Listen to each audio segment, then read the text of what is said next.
Welcome to my mommy's podcast. This episode is brought to you by Beekeepers Naturals, superfood products from the hive that help support your family's best health. Right now, their propolis has been a lifesaver with all of the sniffles and coughs that are going around where we live. If you're not familiar with it, propolis is a resinous mixture that bees make in the hive.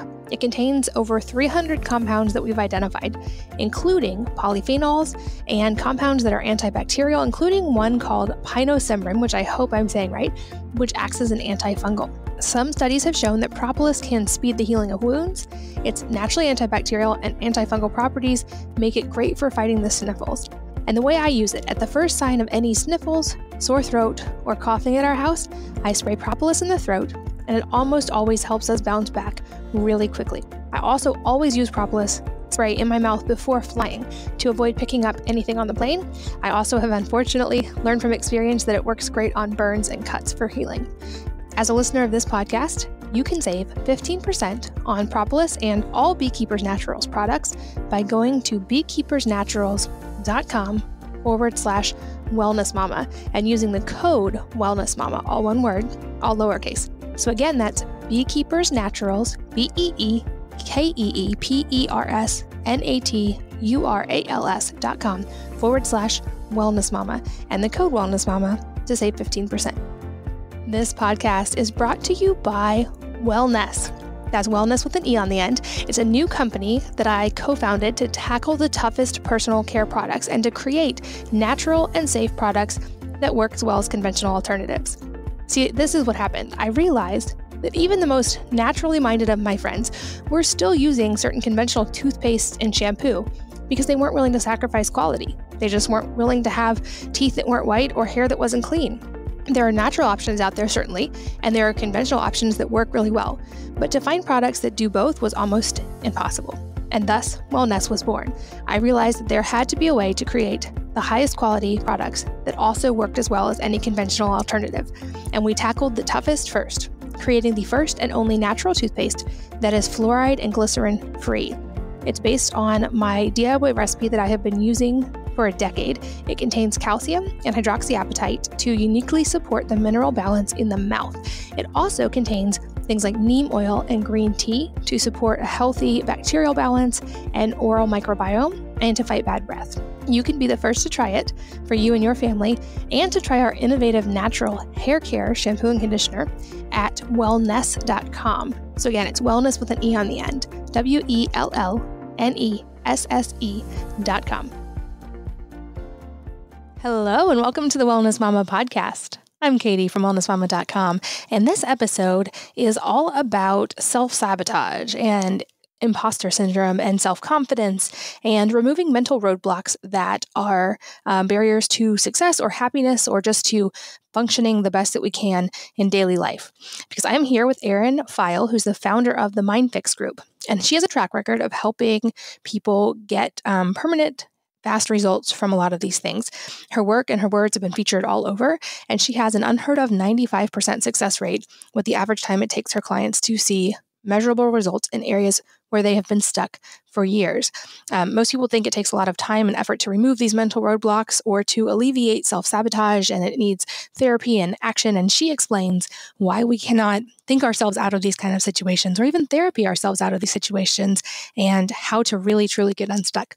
So I've worked with Erin myself, and it was fascinating to see the mental changes that happen. And she explains today how to start that process in your own life, and also a magic question that we can ask to help make sure that we're setting our kids up with a good mental state from a really early age. So I hope you enjoyed this interview as much as I enjoyed recording it.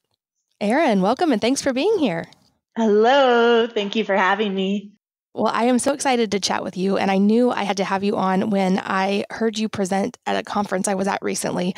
And in fact, the room, there were like a lot of entrepreneurs and highly successful people.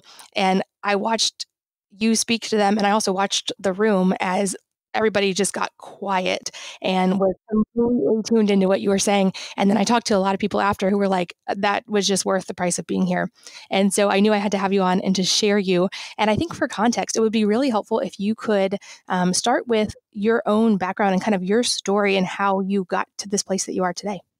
Sure. I have a bit of an odd story in that I never could have planned it out, even if I had a million years to plan, and I'm the planning type. And it's not really a story I would have asked on myself or anybody else. So I'll share that. I actually got my graduate degree in digital media after an undergraduate degree in psychology. And it was right around the dot-com boom. And I was at a crossroads of what to do. And I just was so in love with this idea of websites and being able to build and design and create that I ended up straight out of graduate school going off and building a web agency. And it was just me. And then I brought on one person and then we grew and we grew. And over the next 16 years or so, we grew into an award-winning, nationally ranked web agency. And on the outside, everything looked really good. You know, we were increasing revenue and profit every year. We were making millions for ourselves and for our clients. We were winning awards. We had Fortune 500 companies as our clients. It looked good from the outside, and it was for a while. After around maybe a decade and a handful of years or so, though, I started to have this really weird, nagging feeling like I don't want to do this the rest of my life. I don't want it. This is not fulfilling anymore. And yet I didn't know what to do with that. Building websites and strategy and consulting is all I'd ever known. And so this idea of I'm supposed to be doing something different was terrifying for me. And I had no clue what else I could possibly do in the world. So while I was continuing to build the agency, in the background, I started reading all these books and taking courses about what's my unique ability in life and what else could I possibly do and what else am I interested in? And I didn't find anything. And so this low level terror kind of kept creeping up every, a few times a month as I realized like, oh my gosh, what am I going to do with the rest of my life? And then one day I woke up. I went on a bike ride, as I do most days, as I was training for this mountain bike race. And I stepped off my bike and there was this little twinge of electricity in my left ankle. I didn't think anything of it at the time, but within 1 week, suddenly I was this person who had chronic pain, chronic mystery pain that had no real cause, no reason, and no doctors could figure it out. So I started going to physical therapists and massage therapists, and then I started to go see chiropractors who then referred me to orthopedic surgeons, and this kept escalating. And every time I'd go to more and more doctors, and they'd go, there's nothing wrong with you. The x-rays and the MRIs are showing nothing, but I'm really sorry. The pain seems to be spreading, but we can't find anything. So imagine me living this Groundhog's Day of increasing pain that was spreading throughout my body, spending all this money every single day, literally 5 days a week, going to more and more doctors and specialists, and everybody shrugging, going, I don't know what to tell you. Go see this guy. And over the course of a year, this escalated to the point where I found myself sitting in a brain surgeon's office, having like this panic attack, going, I thought I was this healthy 30-something entrepreneur, and now I'm having a panic attack in a brain surgeon's office, not knowing what the rest of my life is going to be. I can't have fun. I can't grow my business. No one can help me. I'm helpless. I'm hopeless. There's nothing to look forward to. And my anxiety shot through the roof. My depression shot through the roof. I became fully suicidal because I was like, there's nothing to live for. There is no hope. No one can help me. I don't want to keep doing this the rest of my life. It's been 500, 700 days. Every day I wake up and it's the same thing, and I'm no closer to being better. And I almost want to start crying just thinking about it, how horrible it was. Like every day, all day, go to sleep, wake up, and it was the same. So what ended up happening, and where everything took a turn and my life path veered off in a different direction, is because my mental health got so bad, I started to go see kind of this therapist or counselor or kind of advisor woman. And one day I was sitting in her office and she looked at me and she said, Erin, do you know why you are so miserable and in so much pain? And I wanted to like smack her. I'm like, it's because I'm in chronic pain. That's why everything is awful. It's horrible. And she said, no, no, no, no, no. She goes, the lens through which you see your life is so dirty. It's so clouded. Everything you're experiencing as you go through your day to day is just skewed. You have these bizarre, weird, unhealthy beliefs that you're clinging on to that are literally changing everything that you see. Everything you're perceiving that's happening to you is really, really distorted. And I said, give me an example. Give me 2 examples. I don't know what you mean. And she said, well, for example, you are so strongly attached to the belief that if you slow down with work or life, it means you're lazy and not valuable. And she's like, that belief by itself is keeping you from being able to slow down and take rest and allow your body to heal. You're go, go, go, go, go, go, go every day. And your body's asking for rest, but you are clinging to that belief and it's crushing you. She also said another example is you truly believe that your entire self-worth is based on what you achieve. And right now you can't achieve a lot because you need to take a break. And so your whole self, like everything that you feel about yourself and who you are and your value as a person has drastically just plummeted because you can't achieve. And she's like, you have a bunch of these things going on in your head with the way that you think and what you believe to be true. And it's that's what's crushing you. The things that you believe and how you see your life, those are what's crushing you, not what's actually happening. And it's creating this spiral.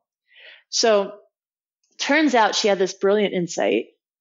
But when I asked her how we could fix it, she actually didn't know. She gave me some answer like, you're going to have to increase your visits and come in 3 times a week, and we'll explore it over the upcoming years with love and faith and stuff like that. There was no answer. So I got super motivated to go out on a journey and explore how the heck I could actually change what I deeply, deeply believe to be true, not just on an intellectual level, like when you read a book, but what I could really, like, I'm pointing at my heart right now, at my chest, like what I could change in here, like what I could really, really change and how I could convince myself that what I've been clinging to all these years maybe wasn't the truth. So I took the next year and I traveled and I studied and I researched and I became my own science experiment. And along the way, combined a number of different methodologies into my own method that not only worked on me, but rapidly started to help colleagues and friends and people who saw the change in me and were asking for help. And before I knew it, as my agency was still growing, I had a line out the door, a wait list of people who wanted help from me to change the direction of their lives and change what they believed to be true and get unstuck from things that had been holding them back. And that is how I ended up with this new business, new for me, at least back then, called the MindFix Group, that I never, ever would have planned or could have planned out, even if I tried. That's amazing. And it reminds me of one of my favorite quotes I have a lot of favorite quotes from Marcus Aurelius, but one of them being, it's not events that disturb people, it's their judgments concerning them. And like he talks a lot about how we have complete control over our attitude and our reactions and our internal reality, even if we can't control the external. And I feel like that was something that, was really pivotal in your journey that you found out. And I hear so much in my own story of what you said about like kind of growing up with that idea that you aren't good enough or internalizing that, or that you are the sum of your accomplishments. Those were things that I internalized early as well. And I love that you started with also the mind-body connection and talking about how you were in physical chronic pain, but that the answer wasn't necessarily just a physical answer. And I think that's something that's more well-known right now and so important, which is that how our brain and our emotions and our heart can affect our biology in a very physical way. So can you talk a little bit about that, like how there is actually such a connection there? Absolutely. And it's interesting because for the first, year and a half, that mind-body connection, it never crossed my mind. I had physical pain. So of course, all I invested my time and energy into was going to doctors. That was it.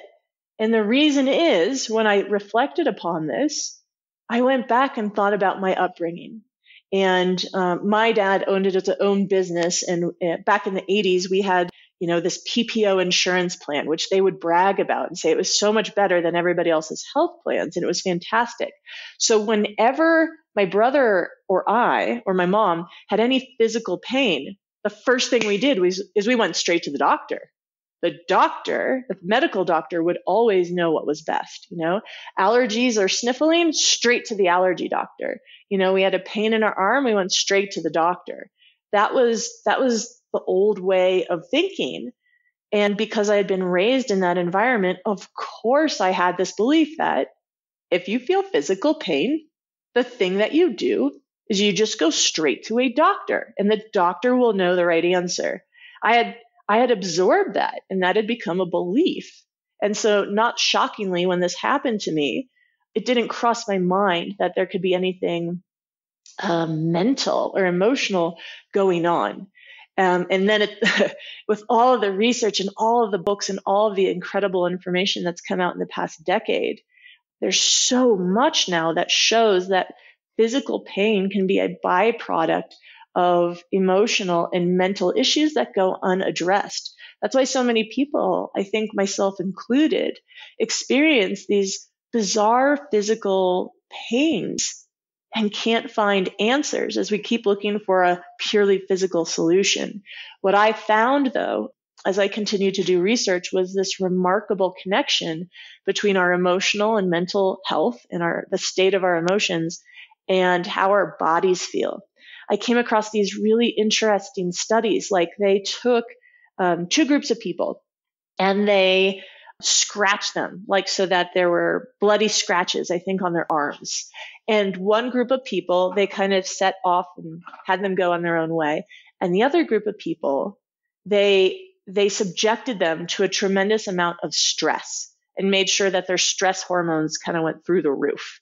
And what they found was after, I forget, it was like a week or something like that, a short period of time, the people who had gone on in their normal lives, their cuts, not shockingly, were healing, and they were healing beautifully.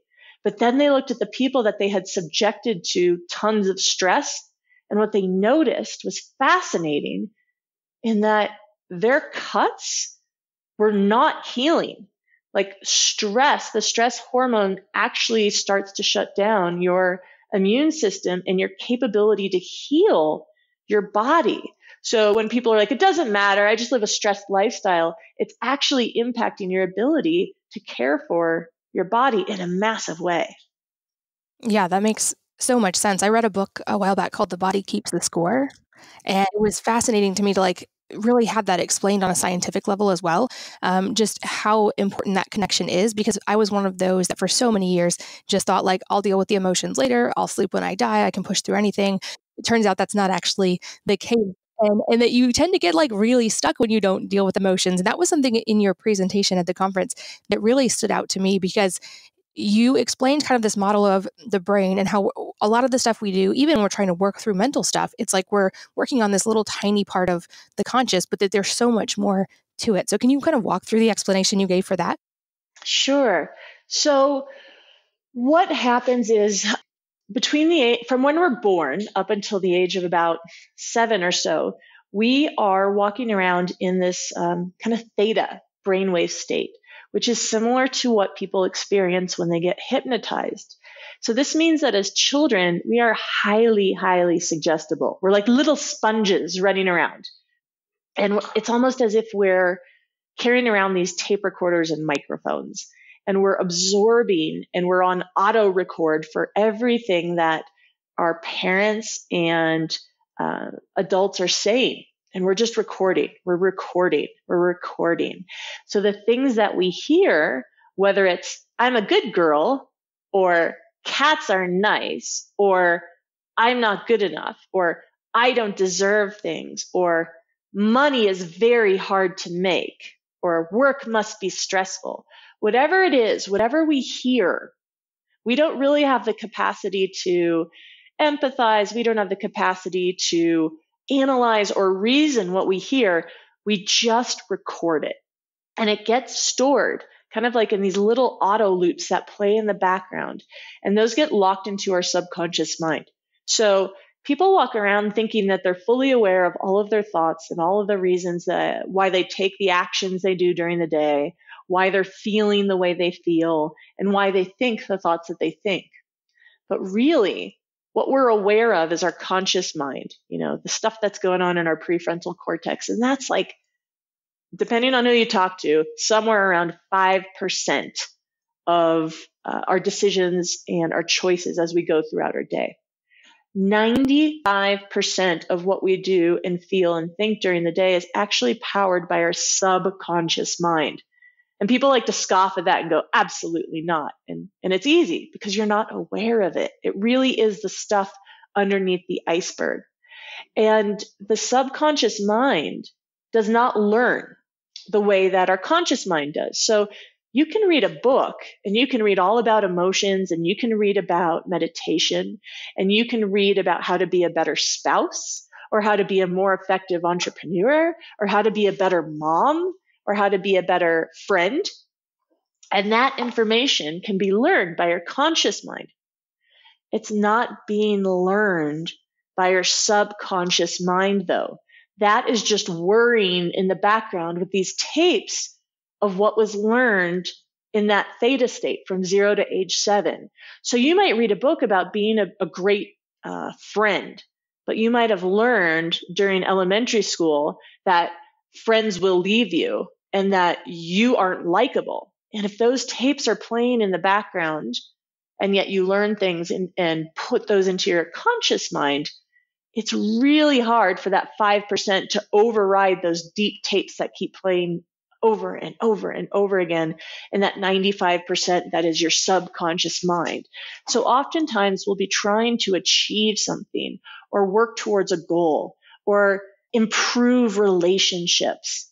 And yet in the background, we have all these things in the subconscious that are literally pulling us in the opposite direction, creating tension and creating a lack of alignment between what we believe at a deep, deep subconscious level and then what our conscious mind says that we want. That is so fascinating to me. And like another analogy you used, you talked about like, if you have this story that you're not likable, you're going to see proof of that kind of everywhere. Just like I compared it to like, if you're going to buy a new car, you see that car everywhere because you're paying attention to it. And so like that really struck with me. And I would love if you could also explain it through the Santa Claus example. And I will say, if anyone's listening with children and Santa is an important thing in your family, this might be a part you can listen to. But would you explain the concept there? Because I think that like really hit home. I know for me and for a lot of people in the room who were like, oh, wow. Absolutely. So I'll explain kind of two things in a row. I'll explain what our subconscious beliefs, how they work as lenses, which is what you just alluded to, which I think is so beautiful. And I just want to provide an example so that people can really get that, because if they can walk away with it, with this understanding, they can start to see it everywhere in their lives and when they're talking with other people. And then I can dive into the Santa Claus explanation. Does that work? That sounds great. Cool. So what you just mentioned is how what people believe to be true in their subconscious impacts how they perceive literally everything that they see during their daily lives. So let's take an example of a kid who goes off to elementary school, and for some reason they're very smart, and maybe they're not super cute yet, or they don't wear the coolest clothes, and they're not popular. Maybe they get bullied, maybe they get teased, maybe they don't get picked for the sports teams out at recess. And over the course of time, age 5, age 6, age 7, the child reaches this conclusion, just based on their experience at school, that they aren't likable, right? And so that gets locked into their subconscious. They're in this theta state. It's a conclusion they come to. And then that becomes one of those tapes, worrying in the background over and over and over and over and over again in their subconscious, kind of like locked in there for eternity, unless there's one of the few ways that you can unlock subconscious beliefs is dealt with or comes along later in their lives. But that just keeps going over and over and over. I'm not likable. And that gets locked into the subconscious. That person goes off into high school, becomes popular, becomes a successful employee at their job later in life. So you'd think they would learn that they are in fact very likable, and they end up having a bunch of friends. So it seems like no big deal. But here's the thing, that belief becomes this tape, right? That's playing in the background. They've got I'm not likable that's sitting in their subconscious. So even if their conscious mind is like, no, I'm very likable, it's still there causing challenges in the background in the subconscious. So what happens when you have a belief that's sitting in your subconscious? We can talk about later how to test if you have a belief. There's some really simple things people can do to see if they have a subconscious belief or not. But let's say you have that. What happens is it acts like a lens, almost like a pair of glasses through which all of the experiences that you, all of the events that you experience in your day-to-day life get filtered. So Katie, if you and I are having a conversation in a hallway and Susie walks by us and we both look at her and Susie glances at us and then glances away and keeps walking and she doesn't say anything. If I was that little kid who had created that belief and come to that conclusion, I'm not likable, that's going to filter that experience for me. I'm going to see Susie walk by, look at us, and because I have the belief deep down that I'm not likable, the possibility, the thought, oh, Susie doesn't like me. Susie's angry at me. I did something wrong. Susie's not a fan of me. Oh, shoot. Those are the kinds of thoughts that may trickle up.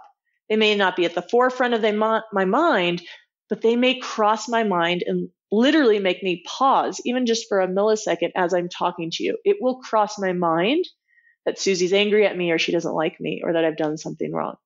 Meanwhile, if you don't have that belief anywhere in your subconscious and you see Susie look at us and she keeps walking, it won't even occur to you that Susie is angry at you.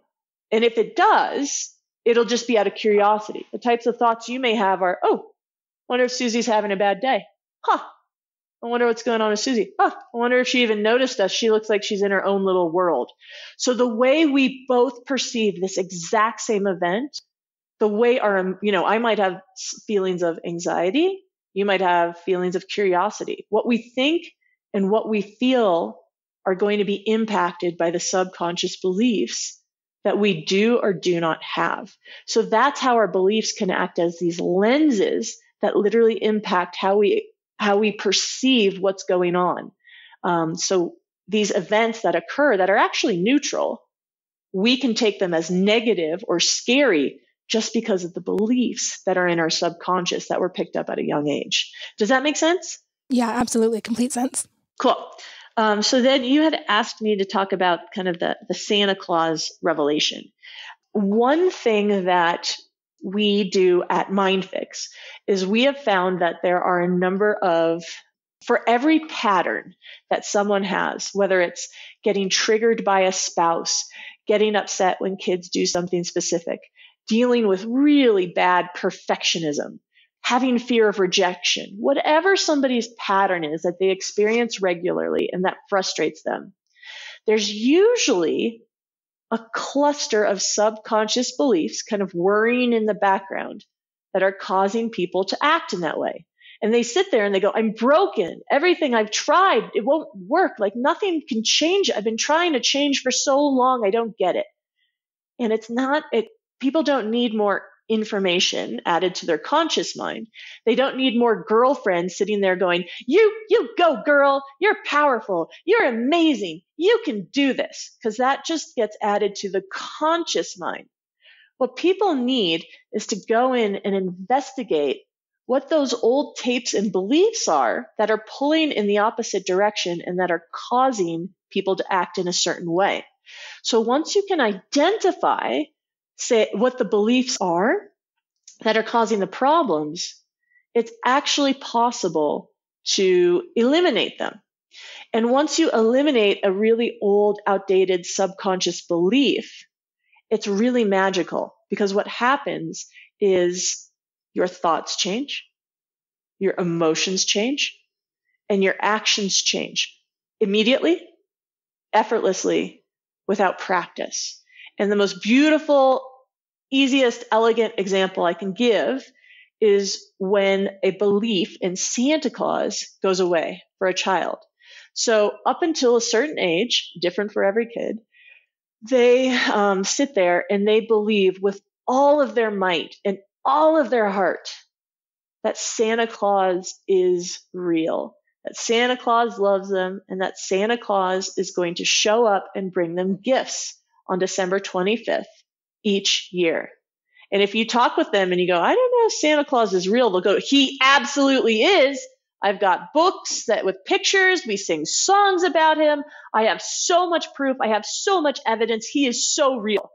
This is not up for discussion. He is real. And then there comes the day, like cookies get left out, milk gets left out, songs get sung. And then there comes the day when, whether it's with a friend or a parent, there's the discussion, the conversation, where this child suddenly realizes, like all the dominoes fall, and he realizes he never actually saw Santa Claus ever. Those boots were Dad's boots. That Santa Claus was the mall Santa Claus. That's why his beard fell off. Timmy was talking about Santa Claus doesn't fit. Oh my God. And everything kind of comes together, and that the realization happens that Santa Claus isn't real. And in an instant, that belief is completely dissolved. It is completely eliminated. It goes away in the blink of an eye. And what's interesting to notice is it doesn't come back. People go, oh, if you get rid of a belief, it'll come back. Well, the belief in Santa Claus never comes back. I've never heard of somebody turning 47 and suddenly they're like, I kind of think I'm starting to wonder if Santa Claus might actually be real. I'm really questioning that. Like, it doesn't come back. And not only that, if you think about the thoughts that a child has, they stop thinking about writing letters to the North Pole.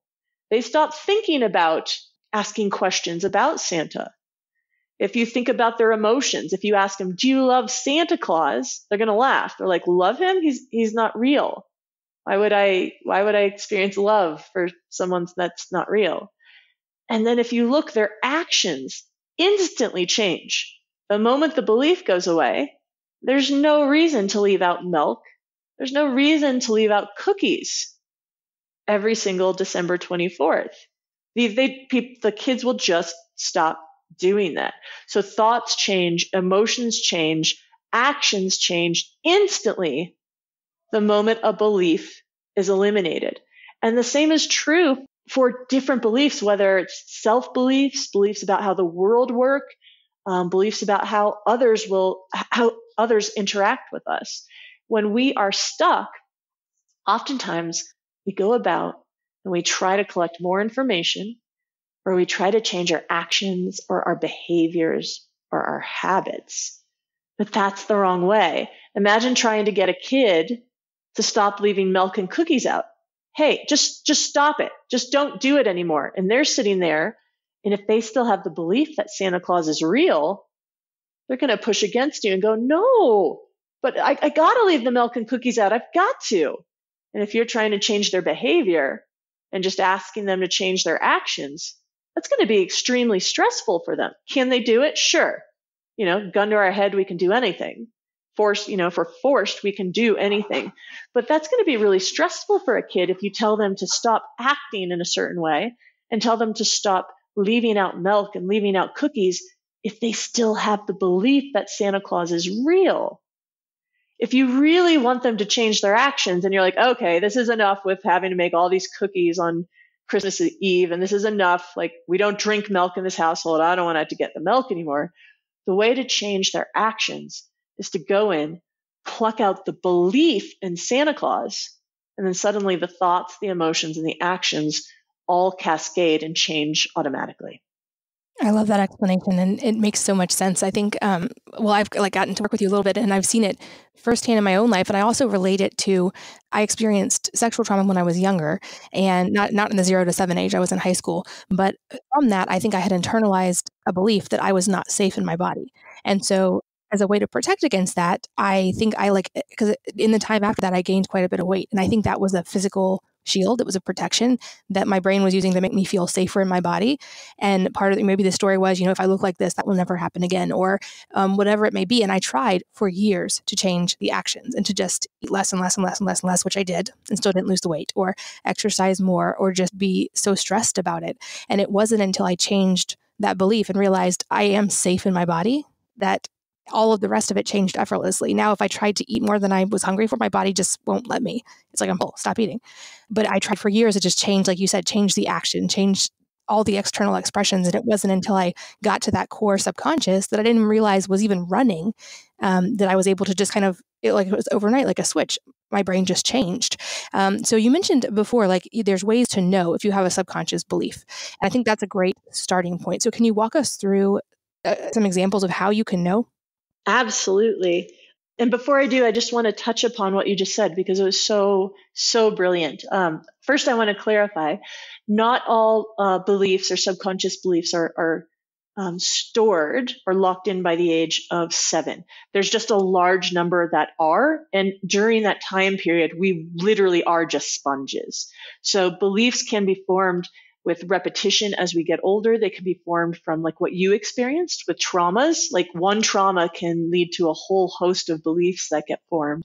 And then as we go through life, just repeating experiences over and over and over. If we get out of high school and our first 4 jobs, our bosses are super mean, we might come to the conclusion that, work is a frustrating place and bosses are bad people. So just wanted to make that clarification. It's not like 0 to 7, everything's locked in and done by that age. It's just a lot happens during that time period. And it's also, you gave such a perfect, beautiful example of what happens where you can have a belief that gets stored. It's not safe to be in my body. Perhaps if I look a certain way, I'll be creating safety. If that gets locked in, but then your conscious mind is like, I want to lose weight, you're going to experience an internal tug of war where part of you is like, let's lose weight. And part of you is like, hell no, that is not safe. I'm going to do everything against you possible. And people experience things like that when they want to maybe get a raise or start a new business. And yet part of them grew up and they were raised in, believing that if you make a lot of money, you can't possibly have a happy family, or you will have absolutely no free time to enjoy your life. So we can have these conflicting conscious desires that go against what we subconsciously believe. And that's where we begin to experience really deep self-sabotage, where we feel stuck, where we feel like we're holding ourselves back, where we keep saying I keep trying to change. I keep trying to do this over and over and over, and yet it's not working. So I can almost guarantee that anytime someone feels like they're holding themselves back, they're stuck, or they're just going in loops, or like there's an invisible tug of war, that they consciously want something, but there are loops in their subconscious that are saying, go the other way. I am going to sabotage this because it's not safe. It's not going to be good. I don't actually want what's going to come. The consequences are going to be really bad. So I just wanted to kind of clarify those two things. Does that make sense? Yeah, it does. Thanks for clarifying that. Okay, cool. So you had asked, how can someone know if they have a belief? Like if it's in the subconscious, how can you possibly know if you believe something to be true? And there's a handful of really interesting filters, very simple, that absolutely anybody can use. They can run any statement through these filters, and if any of them come out positive, it's very, very, very, very, very likely that their subconscious or even conscious mind believes them to be true. So beliefs are a bit like being pregnant. You're not kind of sort of pregnant. You just are or you aren't. You have a belief or you don't. So even if it's kind of there, you have the belief. It may not be as strong, but it's either there or it isn't. So what we can do is we can take any statement at all, Men are evil, or I'm not good enough. Making money is stressful. Anything that is a statement. And what we can do is run it through 3 filters. So the first thing I do to see if someone believes something to be true is I ask them, does it feel real? Does it feel like the truth? This is really, really simple. Like, does it feel like saying, I am a woman? Does it feel like saying 2 + 2 = 4? Oftentimes when I'm working with someone and they have a belief, I say something, they'll say it out loud, and they literally physically start nodding their head up and down because it just feels so real. It feels like the truth. It feels like saying the sky is blue. And that is the first easiest way, is just when you're sitting there and you're like, yeah, it feels like the truth. It just is the truth. It feels like saying I am a female. So that's the first filter. The thing is, as you can imagine, our mind is pretty darn effective. And so if we took all of these beliefs that are sitting on our subconscious and we really connected to them, and we really fully felt into, I'm stupid, I'm not good enough, I'm not important, making money is hard, and we really connected to that, we'd probably have a hard time getting out of bed every day. So our mind, being this really effective machine, kind of disconnects us from some of these beliefs, kind of pushes them down like a beach ball underneath the water, kind of suppresses some of these things and goes, nope, consciously, you don't believe that at all. You know you're a smart, successful, powerful woman. You're fantastic. You're an incredible mother. You're amazing. You're a kind friend. You're a fantastic spouse. You got this, girl. And we pump ourselves up with these positive things, and we want to disconnect from some of these uncomfortable beliefs and loops that are sitting in our subconscious. So I've had people where I'll ask them to say something like, I was at an event recently and someone was walking around and not connecting with people. And she came over to me and I said, just out of curiosity, say out loud, I am a burden. Because she was saying, like, I can't ask people for their time. I feel weird and guilty if I interrupt a conversation or if I ask people to talk about myself. I said, say out loud, I am a burden. And she said it and her eyes were kind of glazed and she was disconnected. And she's like, no, that doesn't feel like the truth. Sorry. I don't think I believe that. And I was like, okay, cool. So that didn't work with the first filter. Let's try something different. So we tried the second filter on her. And the second filter is when you say something out loud, even if it doesn't feel like the truth. Filter number 2 is, do you feel an emotion with it?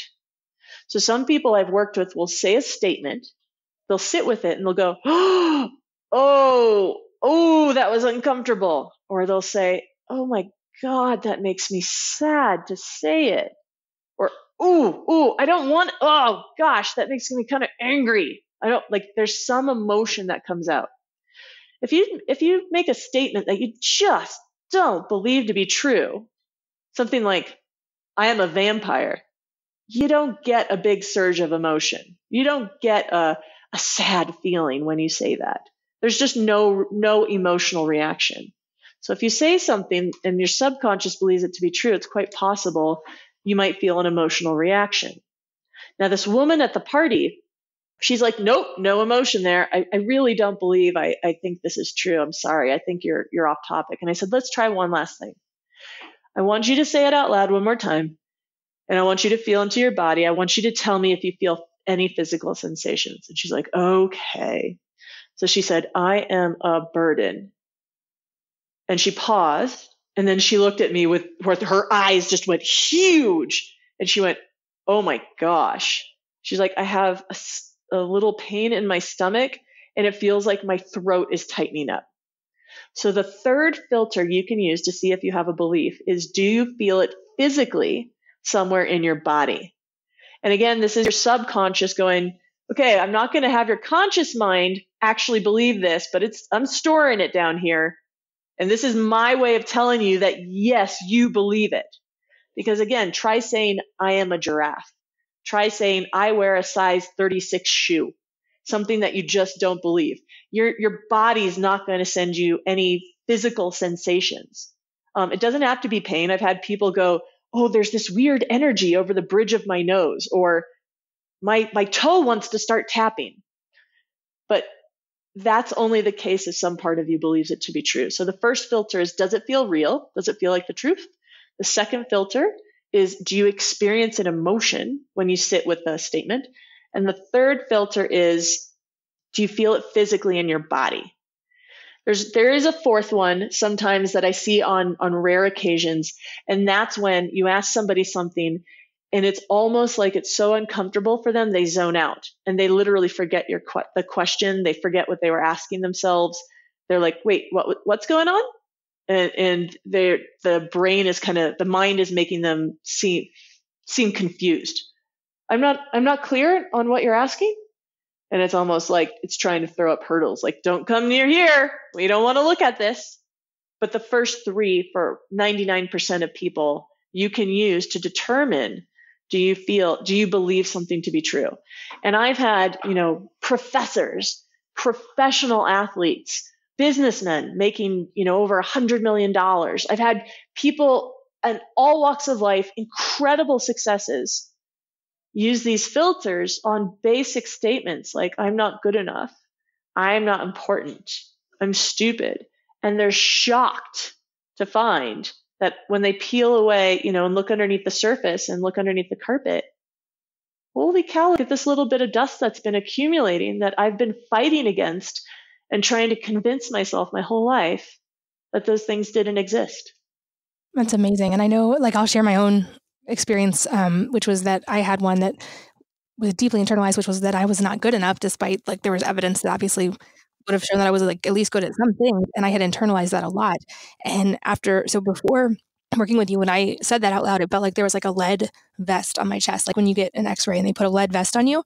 And by the time I could let go of that, it felt like just saying I'm a giraffe. It's just words. So I know the next logical question that people are going to have if they're listening is okay, great, cool. How do we change a belief? And I know you have a system for this, but walk us through at a high level, what happens when we're able to change the belief and how that works. Yeah. So it is one of my life goals to be able to teach this to people so that someday people can do it on themselves. But I have yet to figure that out. I still can't do it on, I do this thousands of times a year, over and over and over, and I still can't do it on myself. I need someone else to do it with me. So we have a really simple process that is a series of questions, and it kind of simulates what happens when a parent has a conversation with a child, and the child goes through this process of rearranging what's in their mind and understands that everything they ever saw didn't actually mean that Santa Claus was real. It actually meant the opposite. So it's helping people understand and really get that what they're convinced they saw, they didn't actually see. And it allows the mind to let go of its death grip on, this is the truth. This is absolutely how it is. I've seen evidence of it. And it allows the mind to let go of it. And when it lets go of it, it's a permanent opening. It doesn't come back. I got it. Okay. Yeah. And having experienced it, I know it makes so much sense now. This episode is brought to you by Beekeepers Naturals, superfood products from the hive that help support your family's best health.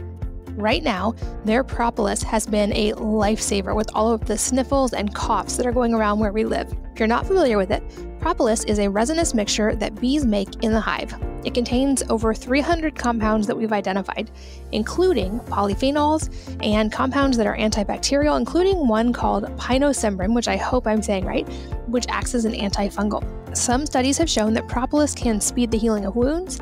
Its naturally antibacterial and antifungal properties make it great for fighting the sniffles. And the way I use it, at the first sign of any sniffles, sore throat, or coughing at our house, I spray propolis in the throat, and it almost always helps us bounce back really quickly. I also always use propolis spray in my mouth before flying to avoid picking up anything on the plane. I also have unfortunately learned from experience that it works great on burns and cuts for healing. As a listener of this podcast, you can save 15% on propolis and all Beekeepers Naturals products by going to beekeepersnaturals.com/wellnessmama and using the code wellnessmama, all one word, all lowercase. So again, that's Beekeepers Naturals, BEEKEEPERSNATURALS.com /wellnessmama and the code wellnessmama to save 15%. This podcast is brought to you by Wellness. That's wellness with an E on the end. It's a new company that I co-founded to tackle the toughest personal care products and to create natural and safe products that work as well as conventional alternatives. See, this is what happened. I realized that even the most naturally minded of my friends were still using certain conventional toothpaste and shampoo because they weren't willing to sacrifice quality. They just weren't willing to have teeth that weren't white or hair that wasn't clean. There are natural options out there, certainly, and there are conventional options that work really well. But to find products that do both was almost impossible. And thus, Wellness was born. I realized that there had to be a way to create the highest quality products that also worked as well as any conventional alternative. And we tackled the toughest first, creating the first and only natural toothpaste that is fluoride and glycerin free. It's based on my DIY recipe that I have been using for a decade. It contains calcium and hydroxyapatite to uniquely support the mineral balance in the mouth. It also contains things like neem oil and green tea to support a healthy bacterial balance and oral microbiome and to fight bad breath. You can be the first to try it for you and your family and to try our innovative natural hair care shampoo and conditioner at wellness.com. So again, it's wellness with an E on the end, WELLNESSE.com. I know a lot of people listening are parents, most of the people listening, in fact. And that was a question I had for you personally was if so much of this is formative in those first 7 years. I mean, obviously, we're all as parents going to do things that affect our kids in a way that we don't want. But are there things we can do to help our kids in that 0 to 7 kind of theta state to develop good beliefs? Yes. Oh my God, this is my favorite question. There is literally one magical question that if all parents left hospitals with this one question, our entire world would be so different. It would be so different. There's one question you can use as a parent, to totally change how your child feels about himself or herself. And I'll share that question with you. So the question that you want to be asking yourself every day as you have interactions with your kids, as you teach your kids lessons, as you have conversations with your kids is this: what is my child concluding about this interaction? That's literally it. So let me give an example. Let's say you have a mom who just got a really shocking phone call from the hospital. So she needs to be on this phone call. Somebody in the family is in the hospital. It's an emergency.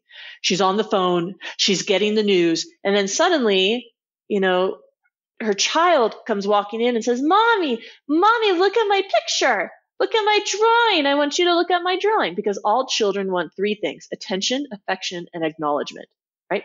So the child comes in, look at me, look at my picture. Mom, look. So air quotes, normal parent or someone who's not asking themselves this important question all the time might go, shh, honey, and then kind of, wave the child off. Go in the other room. Go. Mommy's busy. Just go. This is very important. Go away. Right? Something like that. Shush her kid away. And most people would say, well, that's understandable. She's on an emergency call. That's fine. But children during this stage of development can only come to conclusions about themselves. This is happening because of me. They're in the egocentric stage of development. So when they experience mom doing that, they don't have empathy. They can't put themselves in mom's shoes like an adult can. The only conclusion they can come to is about themselves. And so the conclusion they're going to reach in that interaction is going to be about them. It's going to be, I'm not important. I'm not lovable. And they're going to walk away. And those are the only conclusions they're going to reach.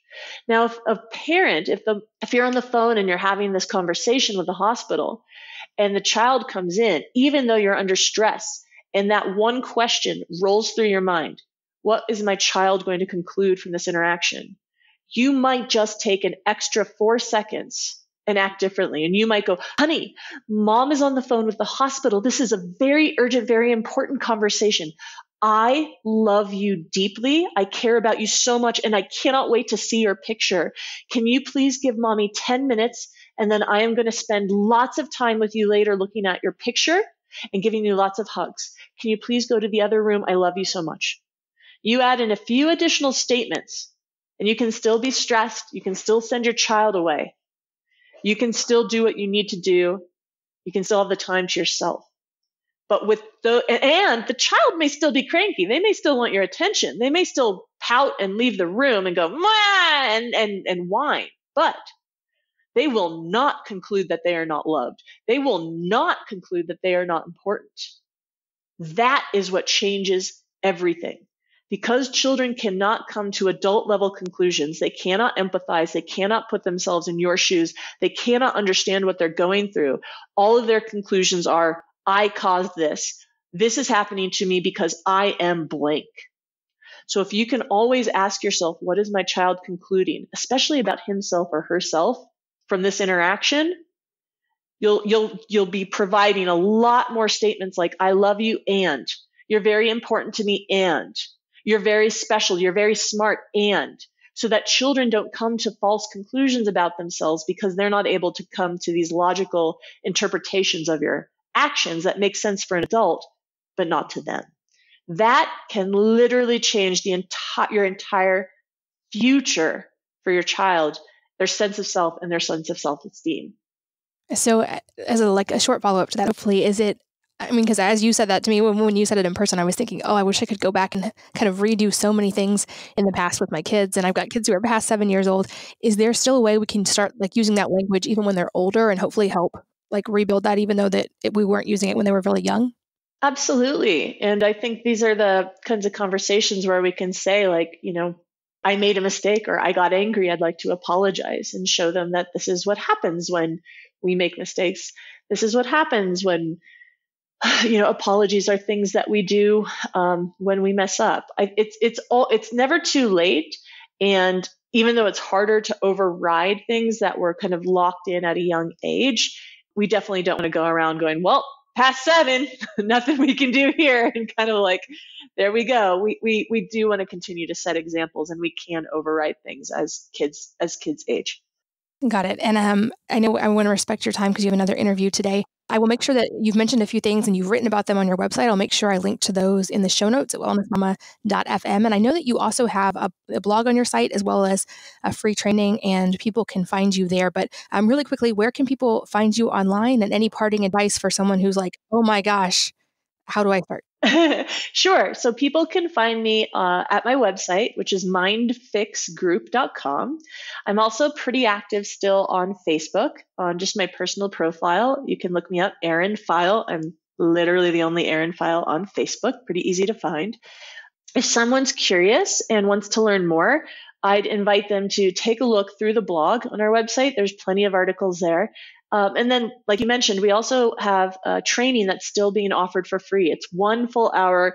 It's in video. It's a video, and anybody can watch it. And it goes a level deeper than what we talked about today in the interview, and would be a really great addition to anybody who's curious and wants to learn more. Perfect. Erin, I know how busy you are. Thank you so much for sharing today and for the time. Like I said, it made a big difference for me personally, and I think hopefully you've helped a lot of our listeners today as well. Thank you so much for having me. This was so much fun. And as always, thanks to all of you for listening and sharing one of your most valuable assets, your time, with us today. We're so grateful that you did. And I hope that you will join me again on the next episode of the Wellness Mama podcast. If you're enjoying these interviews, would you please take 2 minutes to leave a rating or review on iTunes for me? Doing this helps more people to find the podcast, which means even more moms and families can benefit from the information. I really appreciate your time, and thanks as always for listening.